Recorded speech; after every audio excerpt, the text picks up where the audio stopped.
We have kids, the only asset they have is a 15-speed bicycle. For those of you that have done any research at all, on my website, we have teenage multimillionaires flying around in their own jet planes.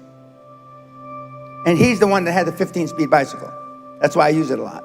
He's not a teenager anymore. He's 21. If he were standing right here, Josh Kim.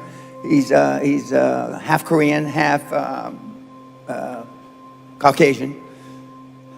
But the one thing that they all have in common is they're hungry. Hungry for a better life. Hungry for change. Hungry for the tough love their parents didn't give them. Growth only comes through pain. For those that have read about being an athlete, okay, no pain, no gain. It's the same in life.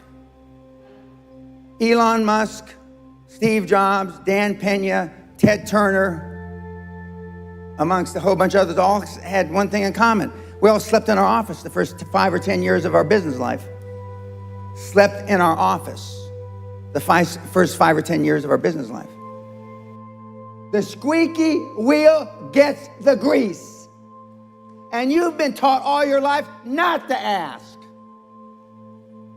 to politically fit in. So the one moving part is a motivated seller. Now let's say that this table are all in IT, this table is in manufacturing, this table is in medical services, and this table is in construction.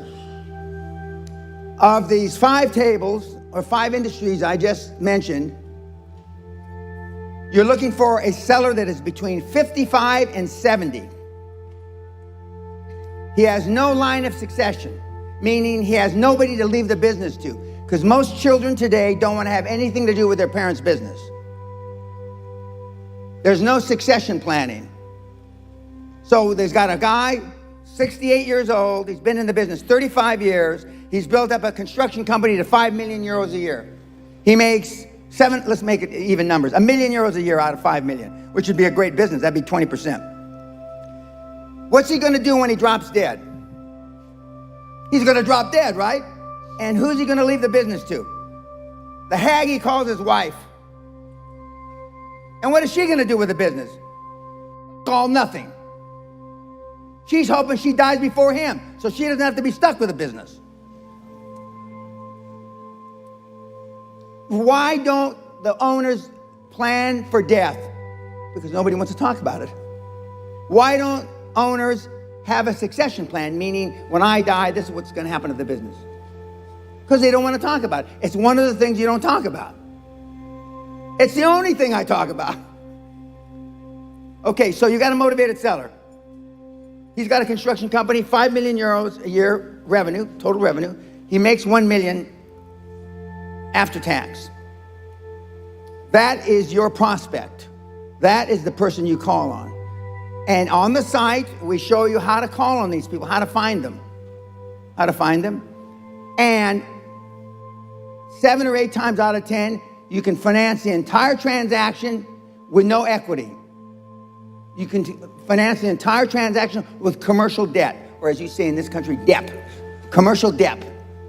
Meaning you don't have to have any money.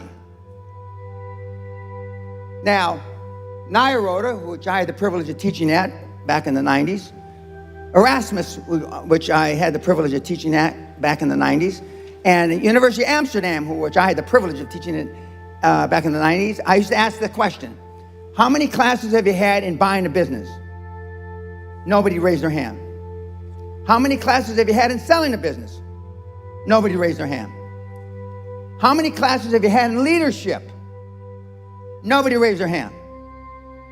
Now I'm here to tell, because I checked last week, those 3 fine universities still don't have any classes in those 3 subjects. So they're not teaching you how to sell your business. They're not teaching you how to buy a business. Arguably, they only teach you how to run a business.